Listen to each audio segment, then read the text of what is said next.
with what's up, Lena, Tayu, Nico D. There's Lady V in the building. So you're gonna hear them because I got them on the computer right here. So Brian, they can hear you right now. So say what's up. Hey, what's up, guys? What's up, everybody? Yes. All right. So real quick before we start with Music with Friends, just give them a little rundown of what you do, like who you are and what you do. All what's right. up, Claire Banayad? Claire, what's good? All right, here we go, guys. Brian Thompson, listen up. All right. So Music from Friends is a radio show now in Boston, Massachusetts that interviews independent artists such as yourself. And I have them on. We chat a little bit, play some of their music, and it also has a themed playlist that goes along each week that the artist picks. And followers from the artist can send in their favorites for that playlist. They get a shout out on the radio and on Instagram, and we all love each other. We all follow each other. We have a great time. Pretty cool, guys. So you guys are now going to get to hear the interview because it's on my computer right now. So it's Music from Friends. So follow at Music from Friends on IG. Brian Thomason is a super dope gentleman. Would you say you're the creator, founder of it, right? I am. Yes, and it is in the Boston area. Yeah, just right outside Boston is where I am. But hell yeah, East Coast, baby. That's right. And it streams online worldwide. Streams online. Where can they check out your podcast? WNTN1550am.com. All right, hold on. Let me put that in here. WNTN 1550am.com. 1550am. And if they want to hear replays of past shows, follow me on Instagram, and there's a link in my bio. You can find those past shows on Spotify, iTunes, Google Podcasts, everywhere. Perfect. Hold on, let me just type it in here. WNTN 1550.com. Boom. All right. Let's do this. All right. Here comes we're going to listen to the theme music. Here we go. All right, here we go. Music from friends. Music from friends. Yes. Music you recommend. With Brian Thomason.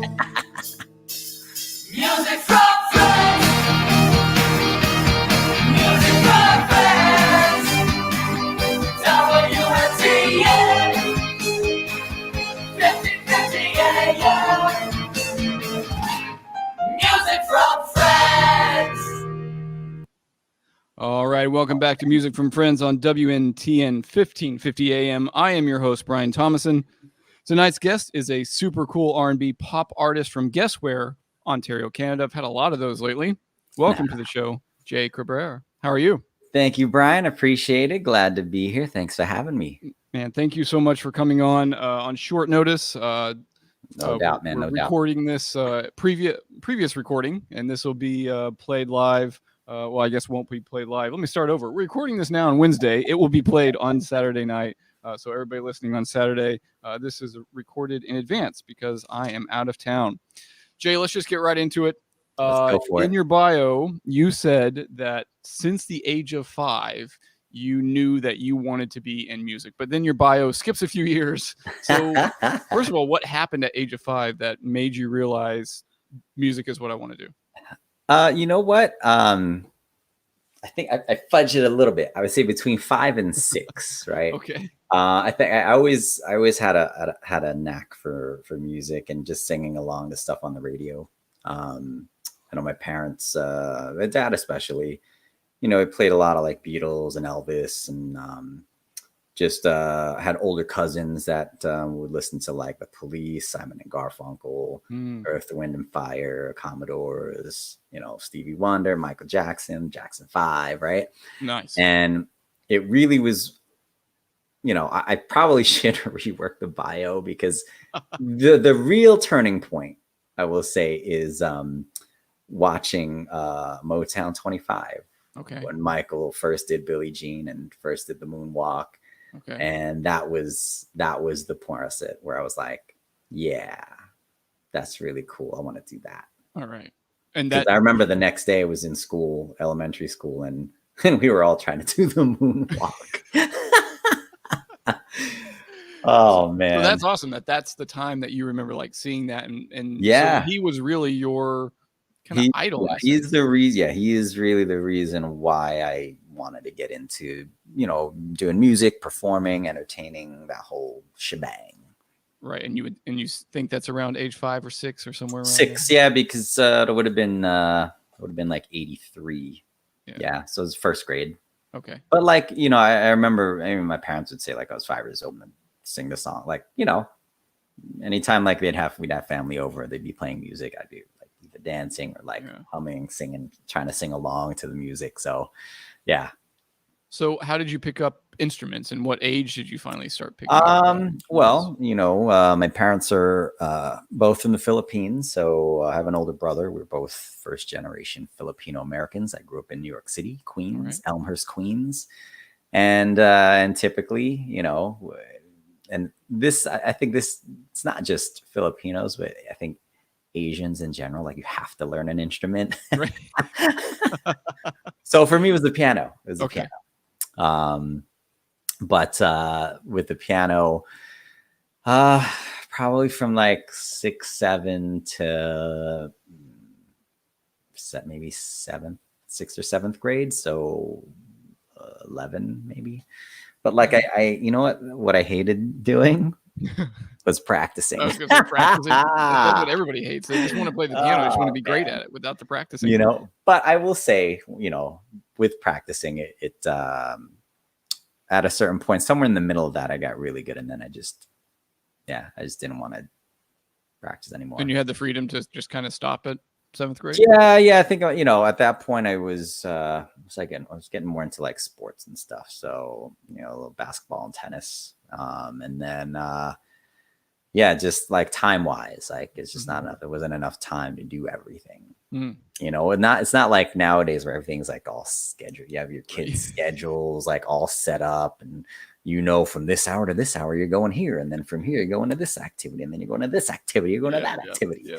Oh man, I'm just tired thinking about it now. It's a lot. Yeah, man. So were you writing music at all during that time when you were playing piano, or were you just like playing? No, just learning,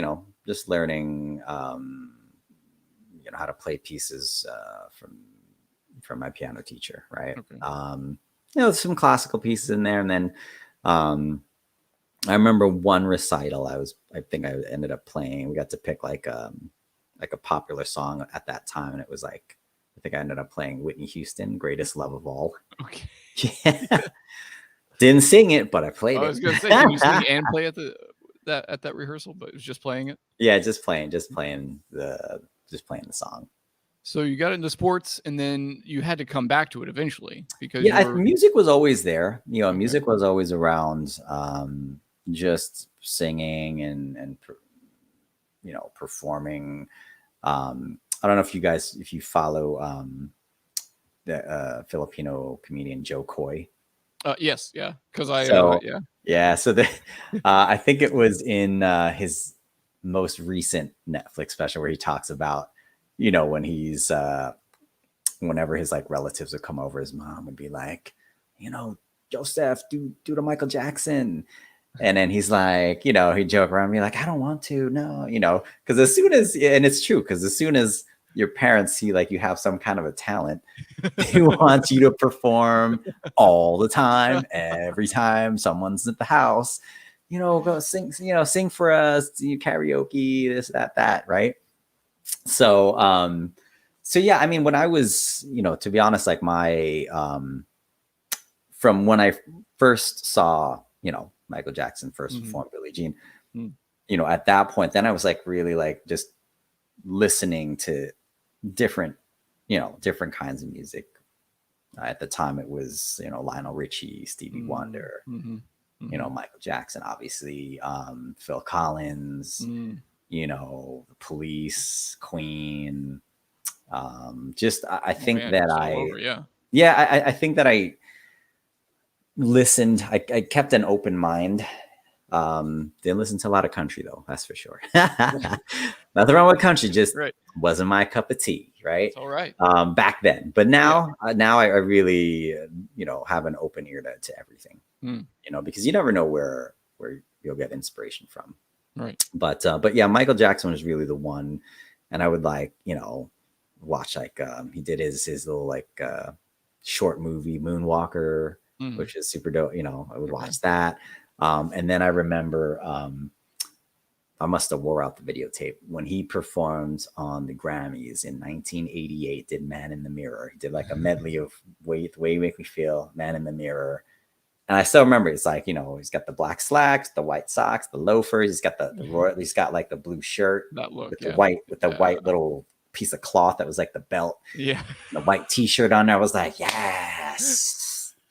So yeah, that was I'd watch that performance over and over and over and over because it was like, man, that's MJ, man. Yeah. Right. Yeah. Yeah. I mean, he's the king he just kind of ruled the 80s and into kind of the early 90s for a long time. So yeah, and actually, not to sidetrack us, but speaking of Michael Jackson, I was yesterday years old when I realized he and Freddie Mercury did a duet together. Really? Whoo! I didn't. I had that playing a bunch of times last night. I was like, man, they never released it. But what was the song? What the heck was the title of it? While we're on here, let me pull it up because it was a song that they were supposed to do supposedly an album together. Oh, okay. And there must be more to life than this. It actually was a Freddie Mercury song. Okay. That he duetted with, but he was also supposed to do that song. I think it was the Jacksons, called "State of Shock." Okay. So apparently it was supposed to be Freddie Mercury, but they ended up being so busy they couldn't do it. So they ended up getting Mick Jagger to do it. Mm. So, but yeah, I was listening to it a bunch of times last night. I was like, how have I never heard this? Wow, that's awesome. Yeah. So guys, check it out. Yeah. MJ, Freddie Mercury. So you also on the bio mentioned that your first real, I guess, music industry experience was being a member of a boy band. Yeah. But you didn't mention the name of the boy band. What was the name of the boy band? We actually didn't have a name yet. Okay. Right. And it's actually how I met my my current main co-writer / collaborative partner, creative genius. His nickname is Doc. Because like a doctor, he will stitch up all your songs and creativeness into a nice package. But yeah, so I had answered an ad. So back in the day in New York, you had a free paper called The Village Voice. So we're talking 99, right? Okay. 1999, guys. Not the 2000s. 99, yes. And I happened to see an ad. It was like, hey, putting a boy band together. I was like, fine, let me call the number, and ended up where drove out to, I forgot exactly where it was in Jersey, but ending up at this pizza shop, and I was like, this is where we're auditioning. So apparently the guy putting it together also was his parents owned the pizza place. So anyway, so I had up to that point, I had about 5 or 6 songs that I had written and recorded, just like my first batch of recorded music, which unfortunately is only on cassette tape. So I got to figure out a way to get that digitized. That'll be fun to do on these lives, right? That we do. Old stuff. I know. But yeah, so, I sang one or two of my Mhm. songs, and they were like, "Okay, yeah, we like you, cool." So this three Italian guys and me. that's the group. That should have been the name. Yeah, I know. Italian guys. Thinking back on it, yeah, it probably should have been. What song did you? What was the name of the song that you? Or a couple of So songs that you sang we recorded two. Okay. One was a complete song. The other one was kind of still in the middle. So the first song we recorded was called "Stay." Okay. And I remember sitting well at the recording session for that. They had each of us sing, a certain part, right? So Doc was there because he was involved with the guy putting the group together, Mhm. who was in the group, but was also putting the group together. Okay. So, they have each of us sing our parts, right? And then, then they're like, "Hey," they're like, "Jay, go back in the booth and sing this part."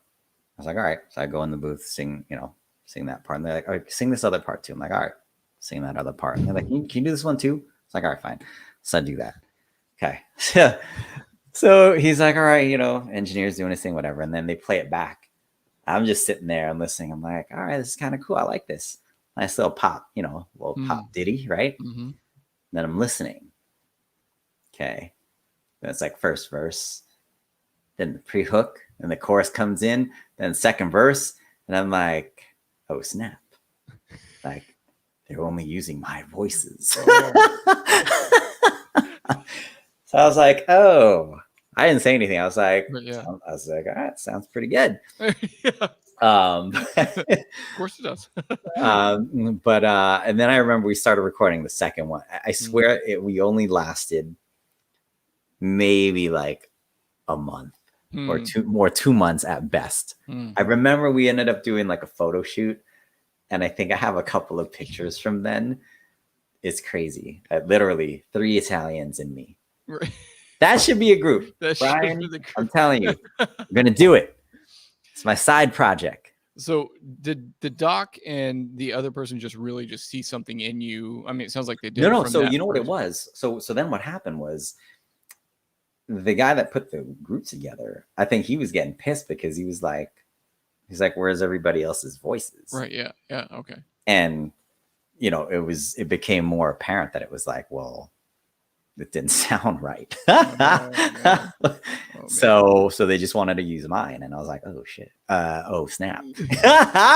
Wait, did I cover that? Did I cover it? Oh, We'll see that was back close. on That was on the close. playback. We'll check. I was like, "Hurr."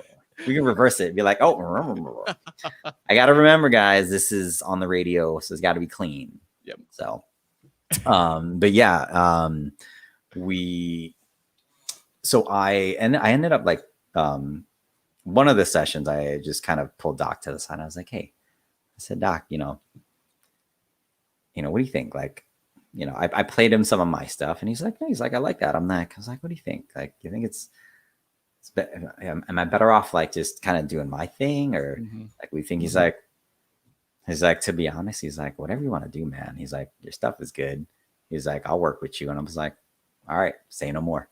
So, so I was like, deuces to the boy band, and started working with Doc, and been working with him ever since. So that was 2000 to now. Yeah.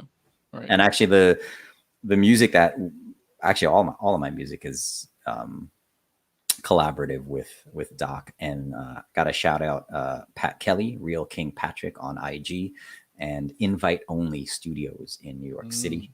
Okay. Yeah. Been longtime collaborators. You've also collaborated with a lot of people. I mean, you mentioned some other people in your bio that you've collaborated with. Yeah. I was, so after the whole boy band thing, there was an indie label called Hypnotic Entertainment. And they brought me on right around, mid 2000 ish. And it was, we started working on some tracks, and it was the sound. I will say the sound was very kind of Craig David ish. you know, that Alright. kind of R&B. Okay. But at the time, you know, they weren't quite sure what to do with Filipino singing R&B. Hey, what do you do? What do you do with that? So, yeah. I don't know. So I basically kind of sat on the bench for Okay. like, I don't know, 3.5 years till about, so 2000 to about 2003. Huh. And then that kind of dissolved, and you know, they dropped me, and I was doing an open mic downtown Soho area of New York, and got approached after my set from his name is King Min. He goes by the name King Min. He had an indie label called Nemesis Records. And it actually was Asian based, so that was interesting at the time. So we were talking 2003, 2004. And yeah, they had an artist already by the name of Christine Sa. Yeah. You worked with her on one of her albums. So I ended up working on a few tracks with her. And actually, interestingly enough, and I'll circle back to that. So with Nemesis, I put out my first EP. One of the songs that I had in my stash called "I Don't Mind," that actually got some airplay on 107.5 WBLS in New York, which is kind of cool at the time. And yeah, so you know, they did more for me than the previous label did, right? Yeah, and it's really just knowing how to market you. Is that really what it came down to? Like the other label? Because I mean, if they don't know, like, what do you do with it? Like, then you're dead in the water, because they have to have some kind of a plan in terms of, okay, what market are we going to target? How do we target that market? So it made sense with Nemesis. Like, they were an Asian-based label, right. And we focused on, you know, like college show, like small shows, like up and down the East Coast, stuff like that, right? So that was cool. So we put out my first EP, which is not up on the streaming platforms at the moment. Yeah, but I do have to get those back up, because on and I'm like jumbling around here, but when I do my Friday night hour with Jay, right, I do perform some of the old stuff, and people like it, so I'm like, maybe I'll get it back up there. Right, there's a couple of songs that are not on Spotify that are in different places. So there's a website, In1M. Oh yes. Oh my God, I forgot. I went there and I checked that website out. So I totally forgot that's there. Wow. You have 2 songs, Who's the Girl and Imagine. Oh yes, who's that girl? No, who's this girl? Okay. Imagine that. Yeah, Imagine That. Wow. So those 2 songs are on In1M, but they're not on Spotify. They are not. So yes, what is the plan with those songs? Are they just going to live on that website? I don't know. You know what actually, you know what I might do with those? I might just put them on my SoundCloud page. Okay. Just pop them there, see see if people start listening to it. If they like it, maybe I'll put it on Spotify. I don't know, but I think eventually I'll put it up on there. Were those songs that you wrote pre-Doc? No, still with Doc. Okay. Yeah. So those, Who's This Girl? That was on the EP that we put out with Nemesis Records. So we ended up doing Who's This Girl? I Don't Mind, a song called Don't Break My Heart, and a ballad called Girl in My Dreams. And then there was like an acoustic style version of that song also that was on the EP. So it was a 5-song EP. Okay. Called Simply J. Oh, all right. Yeah, Simply J. I think you know what? I probably still have a couple of those CDs in my basement. Well, are they? You think they'll? You're going to put them on SoundCloud? You think? Is that? Yeah. You know what? I'll probably end up putting it up on there. Yeah. Because I can't find "Don't Break My Heart." Like, that's not on Spotify. That's not on In1M either. Like, it's nowhere. That song is just kind of buried. It's on my computer. Maybe one day do you think you'll maybe just release them as they are on SoundCloud or I redo think them? so. I think so. I mean, just because I know, back then in terms of like sonically, like they're okay. Mm. They're not as refined or polished as Okay. the stuff now, but I might just put them out for the heck of it, right? Yeah. You're like, why not? Yeah. Can I talk about one more song that's not released on Spotify? But I love this. Which one is this one? Snap Flash Picture. I saw the YouTube video of that. That's a fun song. It's a fun video too. Yes. Okay, so what is the story with that one? So Snap Flash Picture. Whew. Yeah. I had to make sure nobody was behind my computer when I was watching that one. Yes. So guys, Snap Flash Picture. You can look it up on YouTube. So there's a video for the song. We never released the song. So we did a video for it, but we actually didn't end up releasing the song. So that song was actually the first song that we recorded from this batch of songs that I'm putting out. Oh, okay. So it was sort of like it was in our heads, that was going to be like the first song. Yeah. But it ended up just where we did the video, we put it on YouTube, and we actually never ended up releasing the song. Yeah. Okay. I might release it as like the bonus track. So for this year, so we just released Gravity today at midnight. So Gravity is out now. It's the 4th single release for 2021, and there's 2 more to go. Okay. And then I'll probably group them all together into an EP and throw an extra track on there. Okay. It could be Snap Flash Picture. It's a good song too. Thank you. No, I appreciate it. And when I listen to it now, versus when we actually had recorded it and did the video for it, I think that sonically, I don't think it was ready for when we first did it. But I think now it would probably work better now. Right. And hey, there's a video for it. So, hey, I don't have to worry about that. The video was like one of the first things posted on the YouTube. I think it was like 6 years ago, maybe. Yeah. It's been a while. But hey, I mean, I still look the same. So that's good. That's a great way to start your YouTube channel. Yeah. Yeah. And you know what? I have to, honestly, I've got to clean up my YouTube channel. I finally got to the point where I could actually do it youtube.com/jcabrera, because you need a certain number of subscribers, right? Yeah So I finally hit that number. I was like, yes. So it's not like youtube.com/user/something and then like this whole long thing of jumbledness. So now I'm like, yes. Nice. youtube.com/jcabrera. I hope everybody checks it. It's good for what Snap it has Flash Picture, guys. It's on YouTube. And then you got a couple lyric videos, and you're working on a So did a lyric video for Turbulence, really simple, and then I tried to get a little bit more creative with 5950. And then Love Tomorrow, I was like in the middle of it, and I just got lazy. And I'm like, and before I knew it, I'm like, oh man, Gravity's coming out.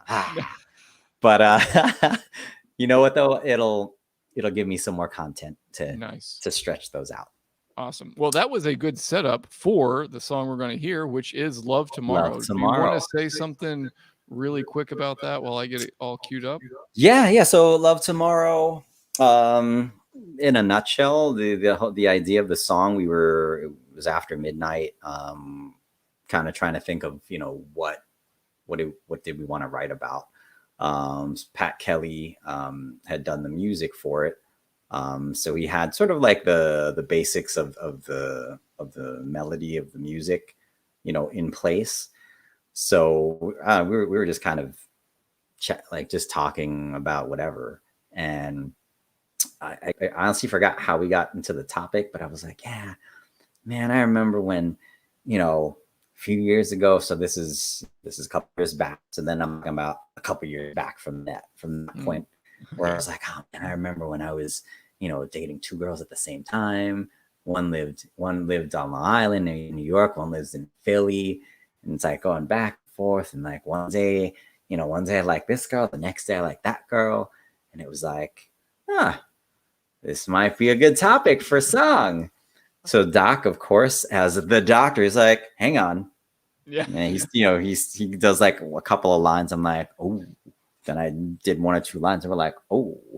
And then once it got to the hook, that's where the topic that I had started talking about formulated into the hook, right? So I mean the words to the hook, I think I love you tonight, but I know I'll love her tomorrow. Yeah.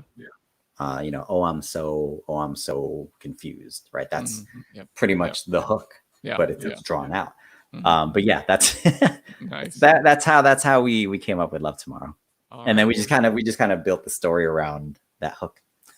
Yeah, it's one of my favorite singles so far. Thank you. No, I appreciate that. And you're not the only one that I've heard that feedback from. Nice. It is probably one of my favorites from this batch of songs. Okay. Where I didn't want to put that out first either. Okay. Right. So it was nice to have Show Out I'd released a couple years back, and then this year was Turbulence, 5950, Love Tomorrow, and now Gravity. Okay. So all right, well, let's hear Love Tomorrow. All right, Love Tomorrow, from, guys. Jake Cabrera.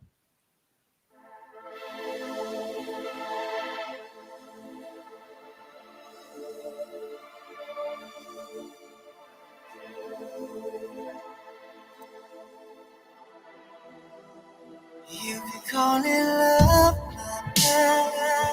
I just said whatever like that. She just wanna go. She said just leave her alone. Guess her eyes don't lie when she asks me why.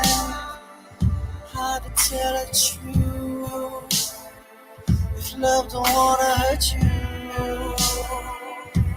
I think I love you, but I know I'll never tomorrow. Oh,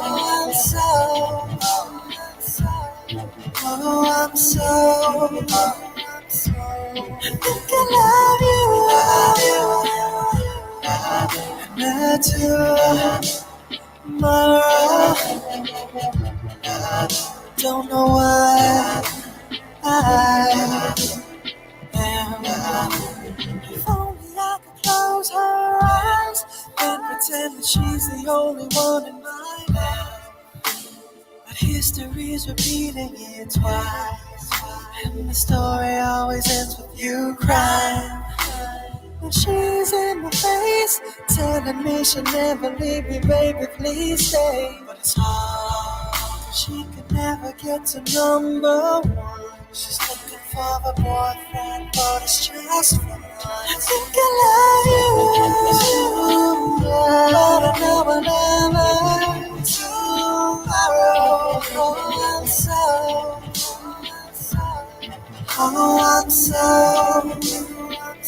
I think I love you,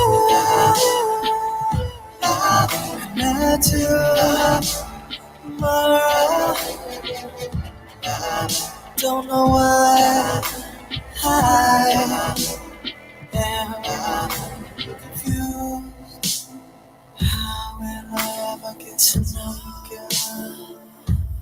If I love her, love you, love me. So confused. How will I ever get to know you? If I love her, love you, love me. So confused, I feel. I think I love you, but I know I'll never tomorrow. Oh, I'm so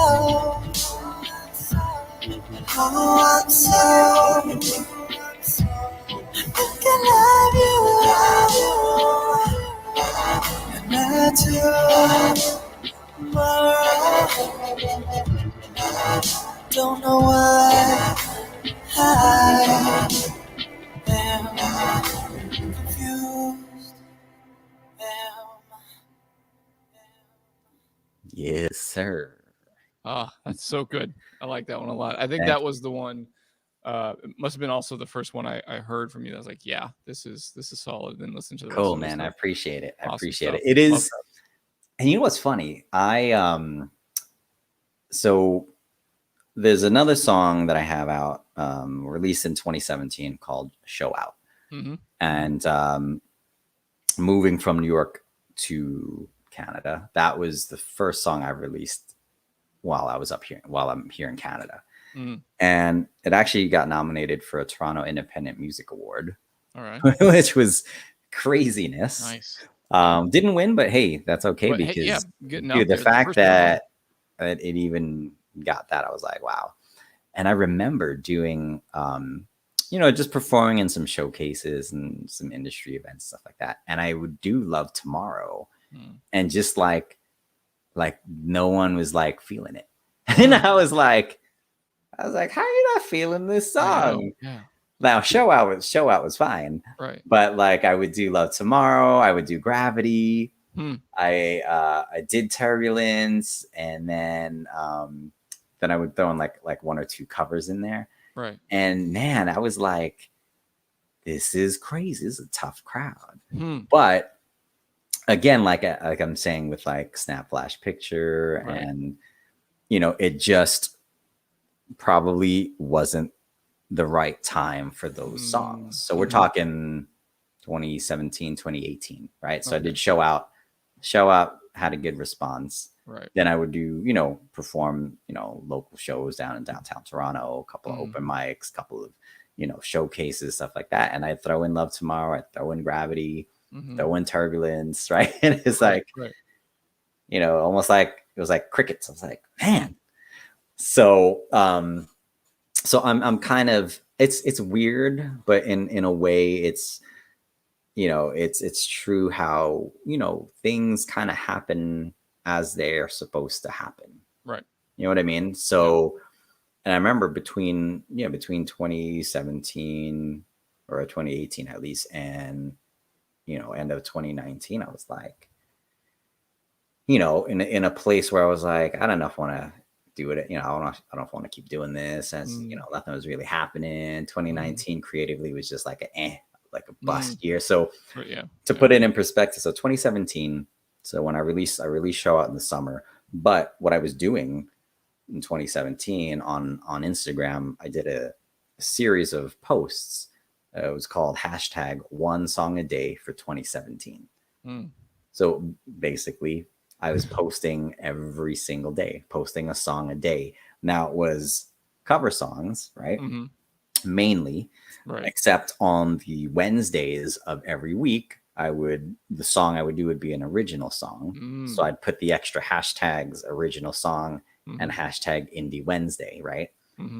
So 380 maybe was the total by the end of the year. Yeah. So posting every single day. Yeah. 1 minute clip, because that's all they give you is because you didn't have IGTV at that point. Okay. Yeah. So you're doing video posts. You only get 1 minute. Right. So it literally is a verse and a chorus. That's all you could give them. Right. So every single day, popping it on there for the whole year. Wow. And it honestly, it was a lot of fun, a lot of work. For sure. People have asked me about that experience, and it was, 3 hours every night. Wow. Figuring out what song I'm going to do, or, having a couple of songs in mind, running through each one of them. Yeah. And then finally picking the one, running through it a couple of times, getting the right, right 1 minute clip to put in there, and then doing the captions and the hashtags. Yeah. Whoo, man. So before it's all said and done, 3 hours every night. But that was probably to get the post. Would you say that was the biggest growth of kind of your content? I think, I think from a content perspective, yes. It was something that at that point, you know, I'd been here in Canada for a year and a half. Mhm. You know, I hadn't been able to go down and back to New York to do any recording. You know, I had all these songs, you know, not completely finished, but almost finished. Mhm. But then just like, you know, had my wife, my son here, you know, got the day job working the 9 to 5 right. Yeah. So trying to balance that and like stay creative and music and man, it was crazy, Hmm. you know. Then being here in a new country. I mean, not that we were that far from Right. New York, but you know, it's everything. It's like you start over again, right? Yeah. Up here. It's a big change. Yeah. It was a little easier for me with my day job, which is how we ended up here. But for my family, it was a little bit tough, right? So, Mhm.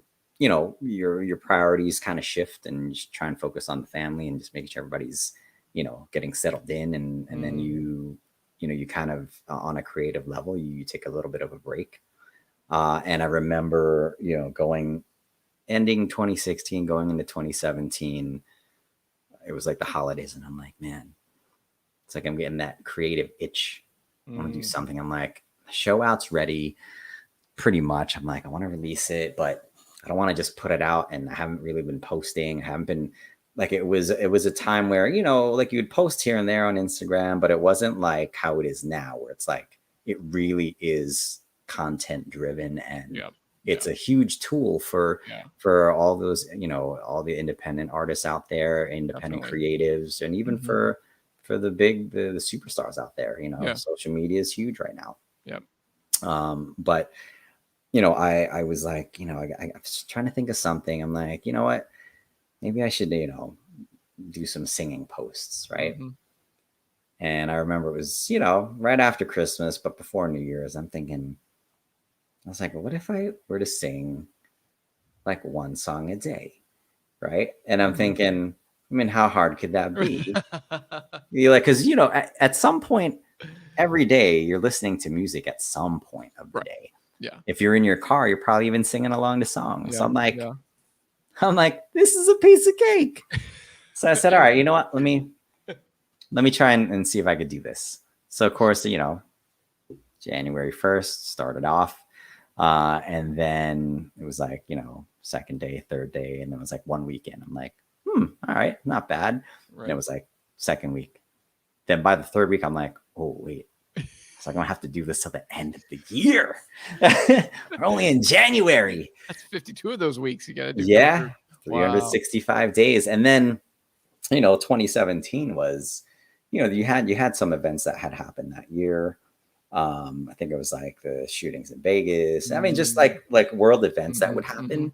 So on a few of those occasions, I would do an extra post with a song, you know, that had something, you know, to do with what was going on. Right. Wow. Okay. So that's why I said by the time all was said and done, it was like not 365 Right. It was songs. It way was more like than 380 or Oh, wow. 390, something like that. Wow. You can still, honestly, you could still check them out if you're on IG and you search the hashtag one song a day for 2017. Okay. If you got time to kill, guys, if you got 380 minutes, you want to binge watch 1 minute clips of me singing. I am Go curious. for it. I'm traveling, so I might be able to get to watch a couple of those. Yeah, while go I'm for it. waiting Just on planes and stuff. knock yourself out. If you're tired of Netflix and you're tired of Amazon Prime and you're looking for something to binge watch, but you don't want to spend hours, Yeah. you know, 380 minutes of your time, there you go. Knock yourself out. So you've done a lot of collabs. You've kind of moved out of that now and much more like it's just you and Doc really just kind of riding and but you're really kind of the front of everything. But yeah. obviously Yeah. you're grateful for all those collaborations and Oh, everybody that works with 100%. you. I mean, honestly, I wouldn't be here without Doc and Pat. You know, the team over at Invite Only down in New York. And what do you think the most important thing you've learned is from you know, from the collaborative process? It's not it just, there has to be a flow. Like you can't force the collaboration. Now, you won't know if it's going to work if you don't try and collaborate with other artists or other creatives. Like the only way you're going to find out if you guys can gel is if you're actually doing it, Mm-hmm. you know? So, you know, explore, like as an independent artist, like explore collaborations, co-write songs with other artists. Like you'd be surprised how much better the product becomes when there's more, when you have an extra set of you know, extra set of hands and eyes and ears and brains, you know, in the mix. It does make a difference. Now, unless you're Prince, who just did everything on his own, right? That's right. Played all the instruments, produced the records, wrote for himself, wrote for other artists. I mean, the dude did it all. Man. So unless Not you're many Prince, of them out there. yeah, unless you're Prince, then no, collab. You got to collab. What are some mistakes or anything that you would, any advice you would give somebody who's just starting out in the business that you've kind of learned over the years? Something that you would tell somebody so they can kind of avoid issues that you experienced. Oh, leave the ego out the door. Oh, Leave really? the ego at the door. You know, when you're young, you know, you think you're, you know, the talk of the town. You think you're the S word, right? But no, I mean, it happens. Like, be humble about it. Learn. Like, keep an open mind and always learn. Always look to learn and network and build those relationships with your fellow creatives, because to be honest, you never know where those connections will end up. And having built those relationships, things will come a lot easier when it comes time for you to do some collaborating or work on creative projects. All these people that you've now connected with over the years will be like, yeah, I'll help you out. Oh yeah. You want to do? Yeah, let's do so. Versus like you're trying to like knock on everybody's door. Hey, listen to me. Like, Right. I mean, look, if the song, and again, also comes down to the song. Like the song's got to be good. I mean, if the song's not good, you know. But again, even with that statement, like everything is subjective, man. Right. Yeah. So you have to thick skin. There's a lot of rejection. A lot of rejection, man. Woohoo! Yes. I'm saying yes. It's no. No's out there. No. It's not in my bio, but so I remember trying out for American Idol the year that Carrie Underwood won. Okay. Obviously, on, I didn't make it on the show. Right. Didn't even make it on, huh? No, it was weird. So I remember this vividly. So I drove down that year. The closest audition city was DC.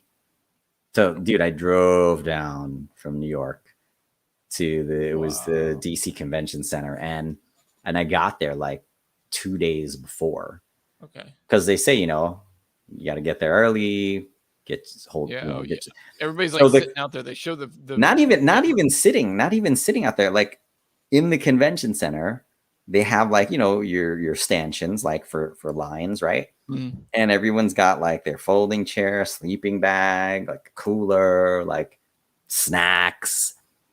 Wow. And obviously, no one's sleeping in a hotel, so you know you're going into the bathroom like splashing water on your face, like just like kind of put the put the deodorant on so you smell all right. I mean, dude, it was crazy. And then you get there. I mean, you're there, and then it's your turn. And you go into the big room, and there's eight stations with 4, I don't know, associate producers, whatever, right? Okay. So there's 8 stations with 4 people there, right? Okay. And you're in groups of 4, and you have 30 seconds. Right. 30 seconds. Now it's this giant room. There's 8 stations. You got 8 people singing, so you can hear everyone singing. So how are these people that are sitting behind this thing able to hear you when there's 7 other people singing at the same time? Well, right? Yeah. So needless to say, it was like 30 seconds. Okay, thanks. Oh, wow. And then they just don't call your name from that round or something? Yeah, no, that was it. And it was weird because like, and you could hear. I remember there was not the group directly in front of me, but the group in front of that group before. Mm-hmm. All four of them, I was like, man, these people, these guys and girls are phenomenal. No one got picked. I was like, Wow. oh man, this is crazy. Wow. So at the end of the day, though, with shows like that, even like in The Voice, I tried out twice for The Voice, made it into the round before you would go to the round that you see on TV. Really, there's a round before that. Okay. Oh, even American Idol, like that round that we were in, there was like 2 more rounds before you even got to the round that they show on TV. Wow. Yeah. So, but at the end of the day, they are reality shows, so there's always got to be a backstory. They look for the angles of, does this person have an interesting story to tell?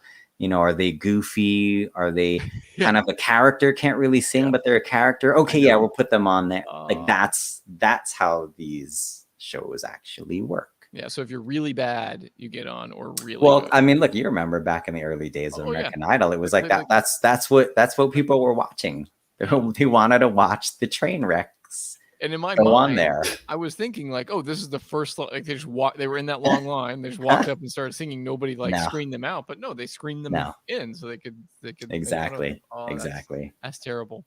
So yes, I mean, look, it was a learning experience for sure, and it was honestly a great experience because you meet so many people just on the line waiting, right? Oh yeah, okay. And you got to remember, they're as an independent artist, there's millions that are trying to do the same thing you're doing. Yeah. So just stay true to yourself. Make good content. Work on the music. Work on making the best music possible. Mm-hmm. Collaborate. That's sometimes where the best ideas end up coming to fruition, is through collaboration. And actually, speaking of collaboration, I just did a collab with a Toronto producer by the name of CVP Futuristic Beat. He actually has a summer EP coming out called Lux Nights. Drops on August 6th. All right. So now that Gravity is out, now I could talk about it, because I was like, man, I can't talk about that yet because I got my singles coming out. I was like, oh man. But you had to pick August 6th, man. Come on.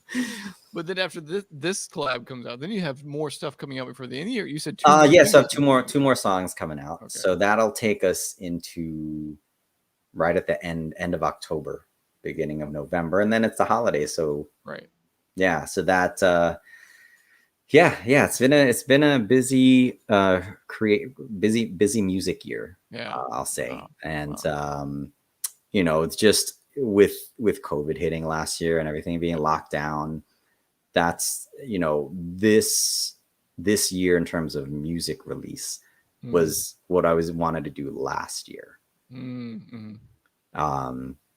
But then when the S hit the fan, keeping it clean for the radio. For the radio. It was weird. I was kind of like in this. I think everyone felt like in limbo, right? Like, what do we do? Oh yeah, we were just so I ended up. That's how Friday Night Hour started. So I ended up starting the Instagram live stream, Friday Night Hour with Jay. I'll plug it. 11 p.m. Eastern Standard Time, 8 p.m. Pacific on Instagram every Friday night. Where the focus is original music, fellow indie artists, fellow creatives, and just for me, I enjoy doing it, but I also enjoy having them on and hopefully introducing them to new fans, right?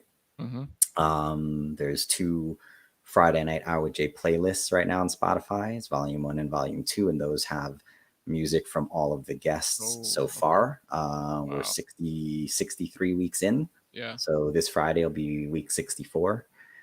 So it should be another fun show. But that's with the pandemic hitting, I was like, all right, kind of it was crazy because it was like this almost similar scenario to when I started the one song a day, where I was like, man, like I was like feeling in like this creative rut. I'm like, I was like, I haven't done like a live in a while. I haven't like done like a singing post in a while. It's like, maybe I'll just maybe I'll go live on IG, and it just so happened to be Friday Right. at 11 p.m. I was like, oh, it's 11. I'm like, okay, let me just go on I'll now. just start singing now. Yeah. So I did an hour because at that time, so last year was mid-May. Hmm.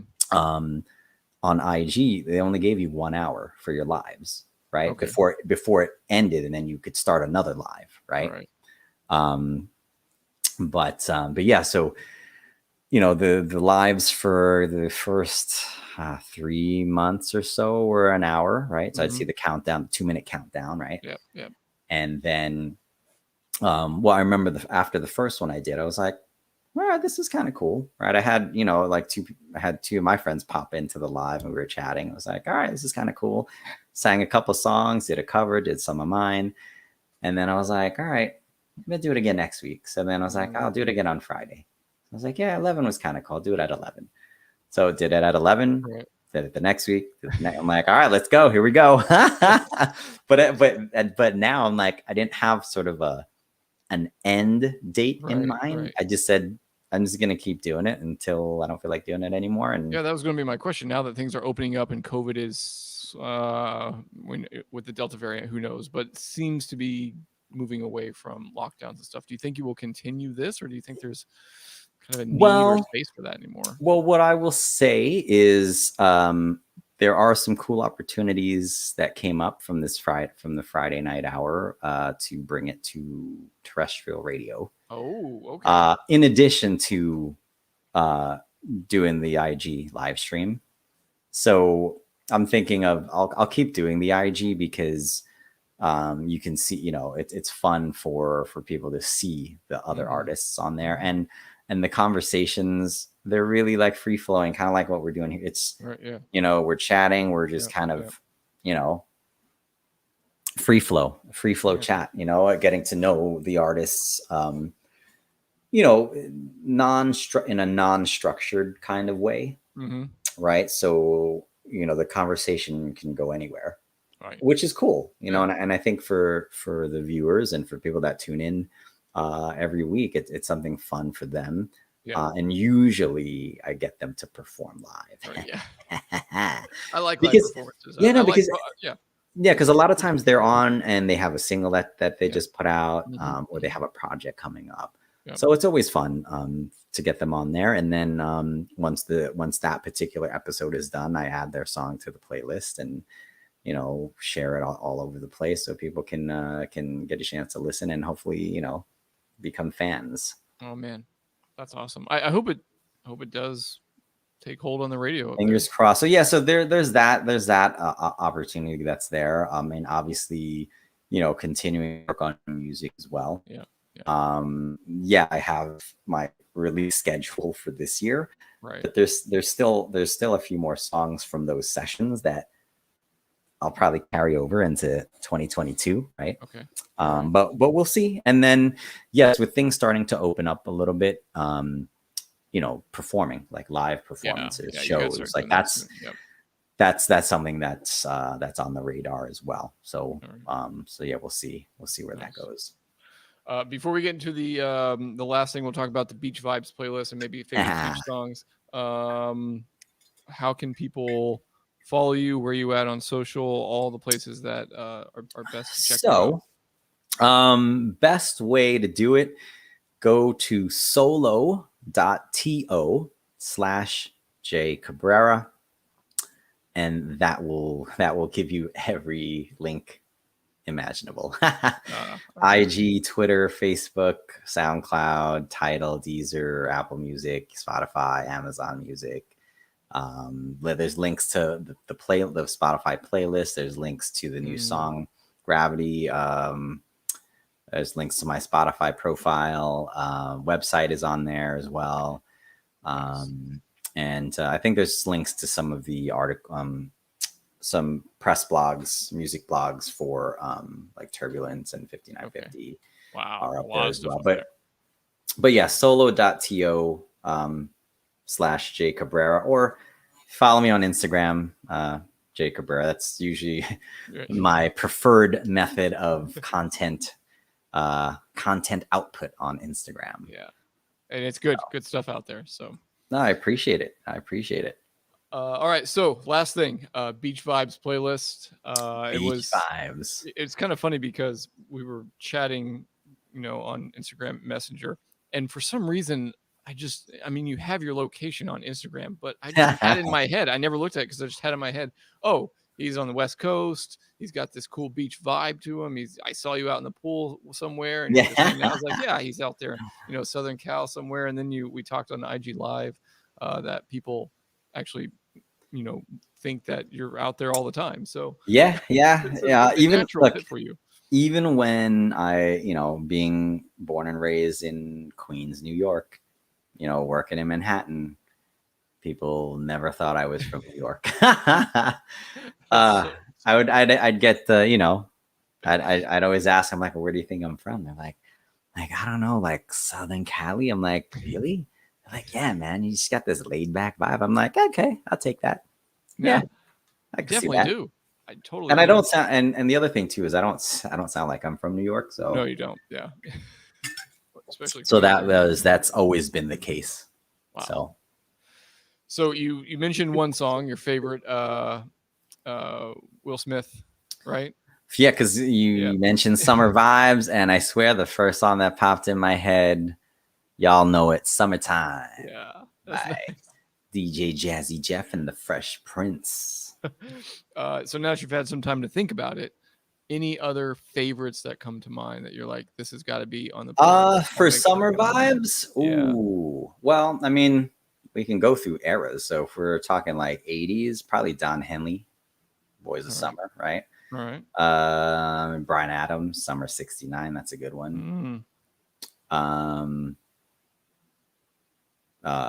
Dre and Tupac, "California Love." Yeah, it's a good one. Yeah, I love that one. Biggie, "Hypnotize," that's a good summer jam. Yeah.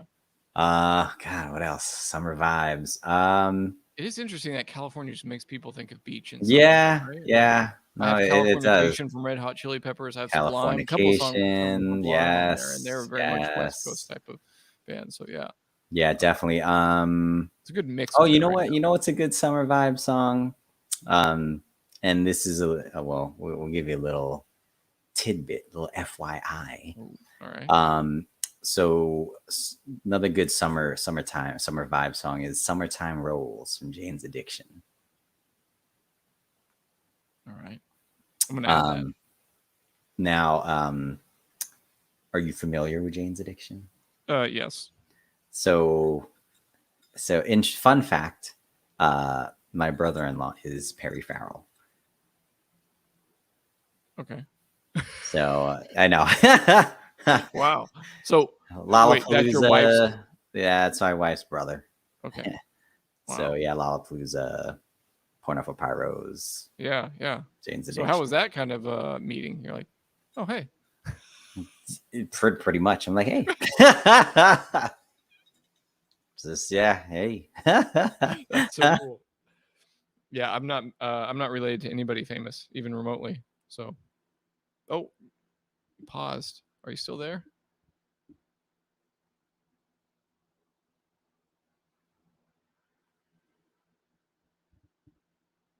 Jay, come back.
Hey, can you hear me?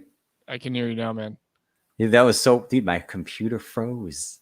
Oh yeah, Yeah, but but your phones kept going, right? my phones kept going because I was telling them, I'm like, hey guys, my computer froze. I had to restart it, turn it off in the back. I was like, what Oh no, just happened? I should have jumped on the live. Well, it's there it goes.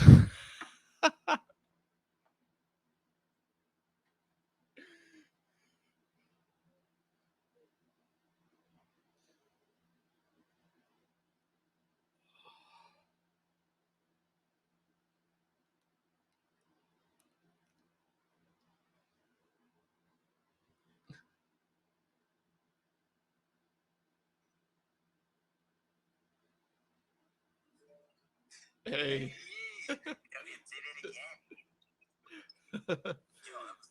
That's crazy. I literally was like, it did something where it like wanted me to reload it, and now my whole like Google Chrome icon Yeah. is not even in my dock. Whoa. I'm like, where did it go? I'm glad it waited to the end to do that though. That was cool. You know, we made it to the end, so that was good. Yeah. Because you can always I'm gonna try and get back into Right. Google Chrome here. And even if not, I'm gonna add the song "Turbulence" at the end there, so I can just have a little. Do you have enough for? Yeah. I've got an hour. Yeah. Perfect. Yeah, I've got a little over an hour. So, and then once I add the 2 more songs to it and an intro, I'll have plenty of time. So, Okay, awesome. And I was thinking about this. I'm like, maybe that's a sign to not talk about connection. I know it's so funny. We talked about that right before we got started, and it's like, I'll show you. That's a sign. Says don't talk about it. All right, man. Morningside Lane in the building. You know Morningside Lane? No, I don't. They are a dope band out of Jersey. Okay. Morningside Lane. They got a new song out called Temperamental, which is fire. Yeah. That's awesome.